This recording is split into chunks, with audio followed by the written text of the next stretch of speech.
Hello. In my videos on trigonometry and its history, so far I've concentrated on the trigonometry we teach at school at A level. But one of the things I like to do is explore where some of these mathematical topics can take us. And so the exam question for this video is, what does trigonometry do when it grows up and leaves school and goes out into the world to earn a living? And one of the things it does is Fourier analysis. So I'm going to be looking at the simplest case of that, which is the mathematics of a vibrating string, like a guitar string, for example. Um, as I say, it's the simplest case. It's all the central features of Fourier analysis in general, but it's completely approachable to A-level students. So history goes back to this guy, unsurprisingly called Fourier. Well, actually, it is surprising, actually. Um, it's one of the fairly rare cases where a piece of mathematics is actually named after the right person. So he was sort of second half of the 18th century, beginning of the 19th century, Frenchman, revolutionary, involved in the revolution. He survived the terror later. I think he was quite a smart operator. He served Napoleon later as a scientific advisor and in other capacities. He became the secretary, permanent secretary of the French Academy of Sciences, among other things. So, from our point of view, what he was famous for is considering heat conduction, in particular in the ground. Let's just have a quick look at that. So if you measure the temperature at the top of the soil, you'll get a pattern a bit like this, where you get a daily temperature change superimposed on an annual change. So there are only 20 days a year in this picture, but that'll do. If you go down a little way, you'll find that, well, the heat is conducted down from the surface into the depths very slowly. And if you go down a little way, you find that the daily component is attenuated a great deal. Um, and the annual component is shifted somewhat. It's delayed because the heat takes a while to get through down to here. If you go down far enough to about 2 meters or so, the daily components are completely invisible. You can't see it anymore. The annual component is now completely out of phase, so it's actually warmer in the winter than it is in the summer, though not by very much. The amplitude of the temperature variation at that depth is very, very slight. So that's what he was considering. The general Fourier theory then is about breaking a signal or a function, if you like, down into sine waves, basically. Now, in this case, it's pretty obvious that this is the sum of two sine waves. It's sort of staring you in the face. In other cases, it isn't at all obvious. And the magic of this subject is that it's surprising how many functions you can break down as the sum of sinusoids. Let's look at some examples of the application of this. So radio, if you stick an aerial up in the air, it's impacted by the entire radio spectrum. So all the local radio stations and the supernova in the galaxy, they all impact on this little aerial we stuck up in the air, and they induce in it a very, very complicated current, which is a mixture of all those different radio signals, different frequencies. And the remarkable thing is that it's possible to unmix them and extract a particular one. In other words, what the rest of the radio does is tune into a particular radio frequency and play it to you. Well, it's a bit more complicated with a digital radio, but basically that's the idea. So it's quite remarkable, really. We can unmix this. It's a bit like if you took some water with red food colouring in it and some blue food colouring and mixed them together. Well, you'd never be able to set them out again, would you? You'd be able to get the blue colouring out. But with radio waves, you can. So you mix up all these different radio signals on this in this aerial, and you can separate them out again. That's Fourier analysis for you. This is a cute example. So tides are caused by the sun and the moon in quite a complicated way. And if you want a tide table from somewhere, say Plymouth Harbour, what you do is you measure the height of the tide, I suppose, several times a day for several years. And then what you can do is break that time series down into a set of sine waves and then run them forward. And that's what this machine does in the Science Museum. It runs each of those frequencies, these sine waves, forward in time, adds them back up together, and then you get the timetable. The human ear does a sort of Fourier analysis because all the sound waves arrive in this thing, which is called your cochlea. And in the cochlea, there are lots of little hairs that resonate at particular frequencies. So each hair picks out a frequency and sends a signal to the brain saying, I can hear this frequency. And your brain makes sense of all that. Modern hearing aids if you go to the audiologist, you'll get an audiogram like this, and it shows you where your hearing is weakest. So for this person here, um, their left ear is quite weak in these relatively high frequencies. So what the hearing aid does is it separates out the frequencies, amplifies the one your hearing is weak at, puts it back up to a proper level, puts them all back together again, and shoves that into your ear. And then there are musical instruments. So if you play a musical instruments, you'll know about harmonics or overtones, they're sometimes called. And that's what we're going to concentrate, at least for things like this one. So, vibrating string, let's get started on the mathematics. We're going to have to make an awful lot of simplifying assumptions. So we model the string as a uniform string of length L, and it's going to be fixed at both ends. That's reasonable. It has a linear density. Most of the strings we meet at A level are light strings, aren't they? Well, this one can't be. We've got to account for its mass. It's linear density, so I mean kilograms per meter, if you like. We're going to assume that the string is only vibrating a small amount. So we make an assumption like that, don't we? When we, with a simple pendulum, to get simple harmonic motion out of it, we have to assume the angle is only quite small. So here we're assuming that the string is only vibrating through small amounts. And what's more, the small gradient is small, so it doesn't have sort of sharp um, kinks like that. So the deviation itself is small, and if you like, the first derivative, the space derivative of it is also small. We're going to assume the tension is constant, which sort of follows from these two in a way, doesn't it? But anyway, we're going to assume that it is, and that in particular the string doesn't sort of doesn't accelerate longitudinally. It's only moving in one plane, so it's not sort of doing this sort of thing. It's just vibrating up and down, if you like. We're going to ignore air resistance and any other friction, um, and we're going to ignore the effect of gravity on this string. That's a lot of assumptions, isn't it? It's remarkable we can get anything out of it, but we can. So let's see how it works. So we have here uh, a short piece of string. It's actually drawn quite long, isn't it? But it's supposed to be a short piece of string, length delta x. So this is a point on the string x, y. So x is along the string, and y is its deviation from the equilibrium position. And this is the point next along the string, if you like, x plus delta x, y plus delta x. And we're interested in this angle, which I'm calling alpha, and so that's alpha plus delta alpha. Okay, so the net upward, these are the only two forces on the string. So the net upward force is T sine this angle minus T sine that angle. And so the equation of motion, that force is mass, so that's the linear density coming in, times acceleration. Now, I'm using these funny curly Ds here, which really mean the same thing as ordinary Ds.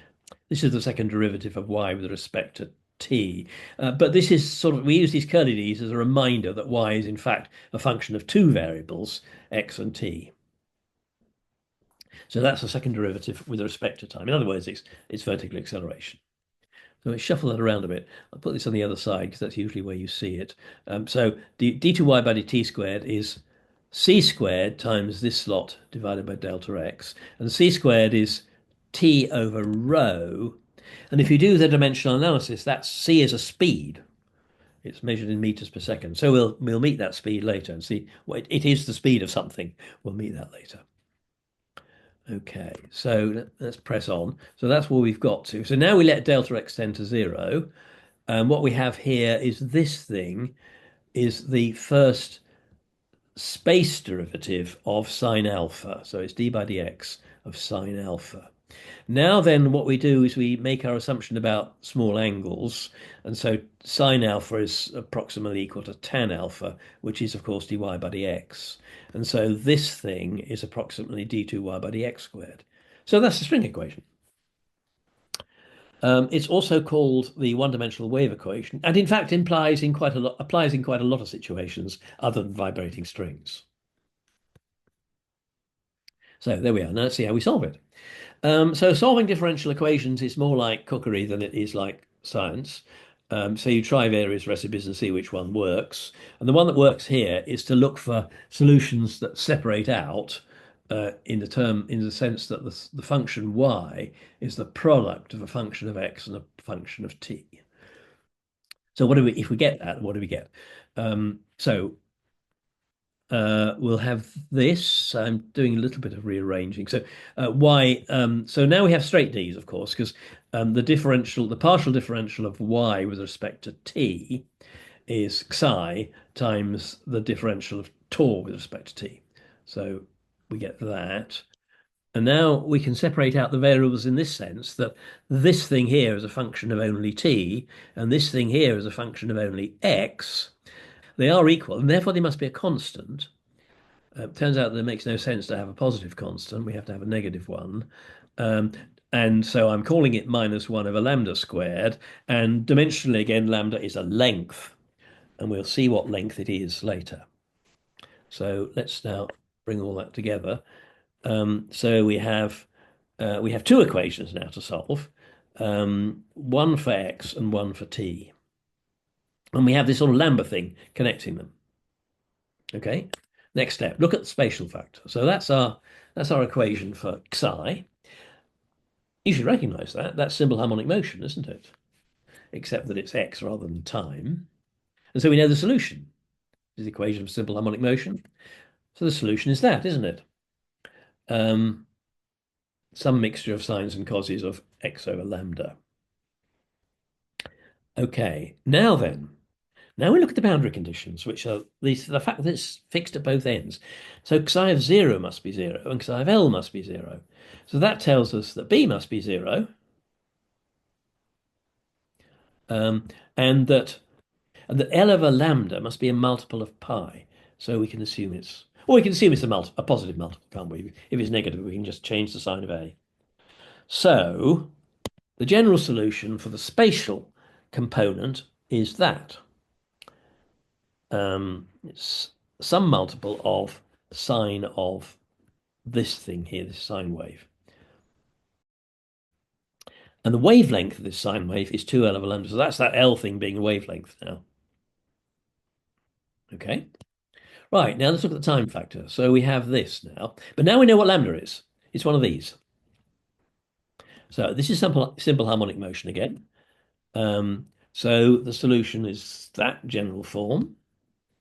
And now I've plugged the lambda in. I've put a lambda as n pi over L, so that's hidden in here. And now we have a frequency, which is nc over 2L. So this then is a sine wave in time, sinusoidal wave, and its frequency is that. So we put all that together. We have that, and we have that, and so we have that. Right. That's quite complicated, but it's not complicated enough yet. We're going to make it more complicated because this equation is linear. And so if we have any two solutions, we can add them up and get another solution. So in fact, we can add all these up for all n. So this is a general solution.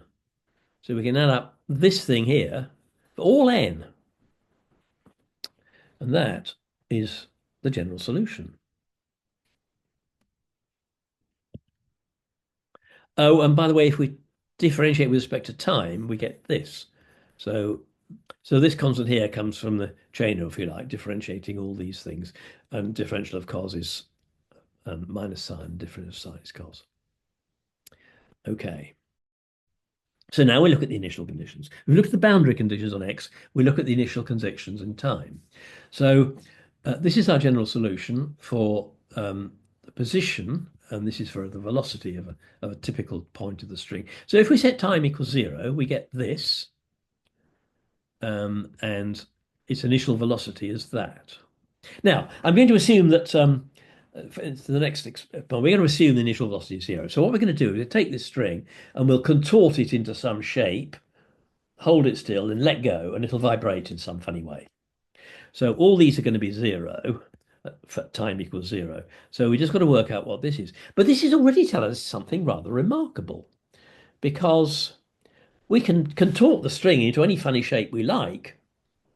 And yet this is telling us that the initial condition is that it's a sum of sinusoids. So that's telling us that any shape that we can contort the string into can be expressed as the sum of these sinusoids. Wow, that's remarkable, isn't it?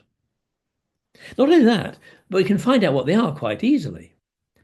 Let's do this. There's a fundamental lemma that we need, which is that if you take two sine waves two sine functions and multiply them together, integrate between naught and pi, what you get is 0 if they're different, and you get pi by 2 if they're the same.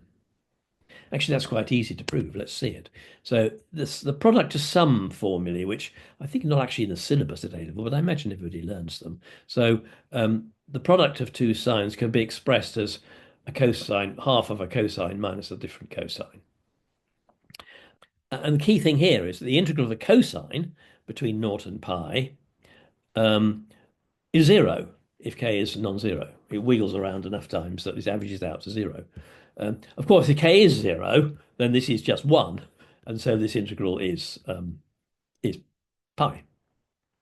Um, Here we are. So if this k is 0, then that's pi. So that proves that. If n and m are different, then both of these are non-zeros. This integral is 0. If m is equal to n, this one's 0, and therefore the integral is pi, and this one is non-zero, and therefore its integral is 0. So now the magic. So we've got any old function here, our initial shape of the contorted shape of the string, and we wish to express it like this, because we know that's the general solution. So what we do is we multiply f by each of these sinusoids in turn. There it is, particular m pi x over L. We integrate it from naught to L. And what do we get? Well, we get, so f is the sum of these sinusoids. And now we've got this thing that lemma crops up in. So if m and n are different, this is just 0. So the only thing that comes out is Cm times n over 2, it turns out. So that's quite remarkable, isn't it? So this is how you get the blue food coloring out of the mixture. You integrate this function with respect to this thing, and out pops Cm, which is the coefficient of sine m pi x over L. And there it is. So that's remarkable. So that's that's the Fourier transform. You do this multiplication, this integral, and out pops the coefficients Cm. So you can work them all out. So let's do that. So let's do this with a guitar string. So I'm going to assume that our model for a guitar string is that we pluck it, so we pull a point away from the equilibrium position a sixth of the way along the string. I don't know whether that's realistic, but it'll do. And we pluck it, of course, a fairly small amount, and then let go. We pluck in, hold it steady so that its initial velocity is 0, and let go. And let's see what happens. Well, so that's a function. We can do that integration. So here's our initial function, and it looks like this. So we can do that integral, and what we get, here are the first few what are called Fourier coefficients. So we do that integral with multiplying it by sine x, sine 2x, sine 3x, and so on. And that's what we get for the first 12 coefficients. Unusually, probably this time, the numerical values are more revealing than the exact values. A is the amplitude, the amount I've plucked it away, which is supposed to be a small thing, right? So you can see these numbers are getting smaller and smaller, not terribly rapidly.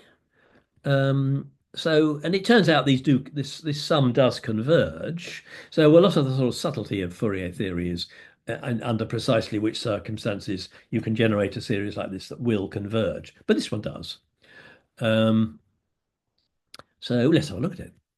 There's our initial condition. Now, in order to be able to see what's going on a bit better, I'm going to sort of increase the amplitude. So it's no longer really a small deviation, but it's enough we can at least see what's going on now. So that's the first Fourier component, it's called. That's the sine 1x bit. And it doesn't look much like the initial condition, does it? But it sort of has the right sign anyway. So now we put the second one in. So this has got a bit of sine x and a bit of sine 2x mixed in. And it's, well, beginning to look a little like the initial conditions. And that's the third. That's the fourth. That's the fifth. If you remember, the sixth one is actually 0, so it's no different. So that's the some of the first 6 Fourier components. And it does begin to look a little bit like the initial condition, doesn't it? And I'll now put the next 6 in all the way up to 12. So we get to there, and it really does look a little bit like. You can see it converging, can't you?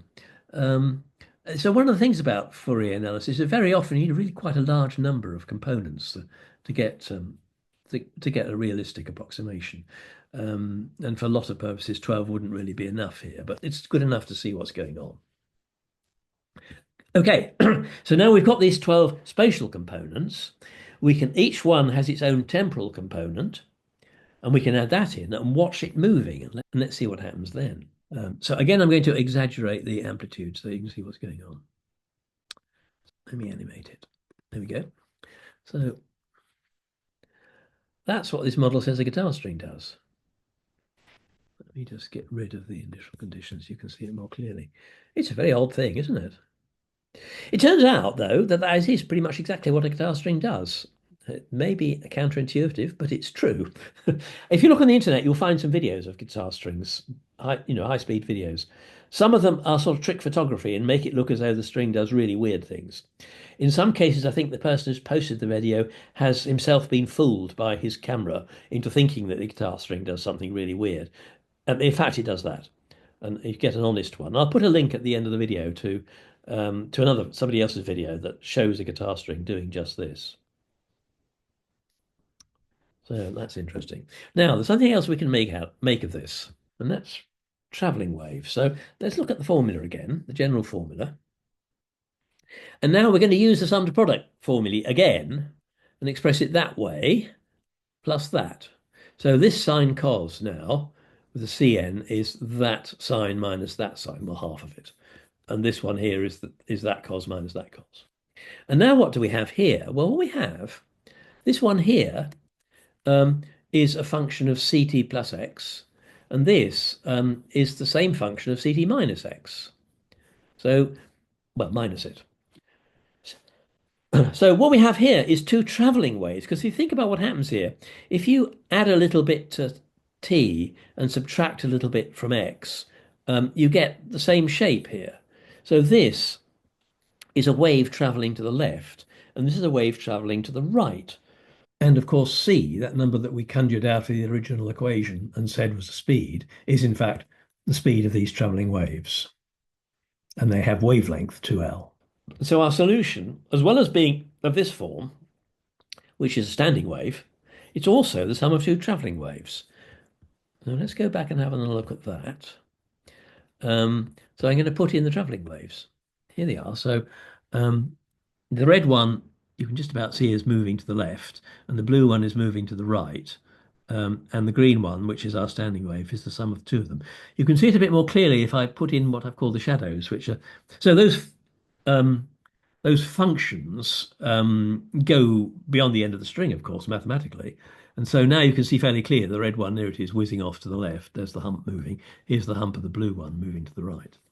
So our standing wave on the string can be expressed as a sum of two traveling waves. That's a universal phenomenon, really.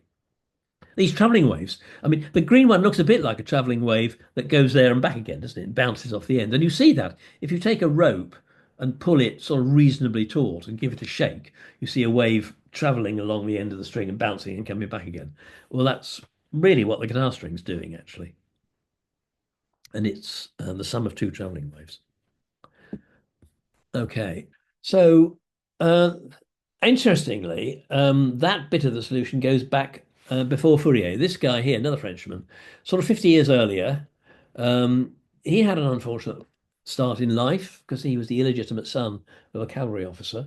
His mother, who I think was an opera singer or something like that, did what women who couldn't support their children often did in France in those days, which was leave him on the steps of the local church, which was the church of Saint-Jean-Laurent.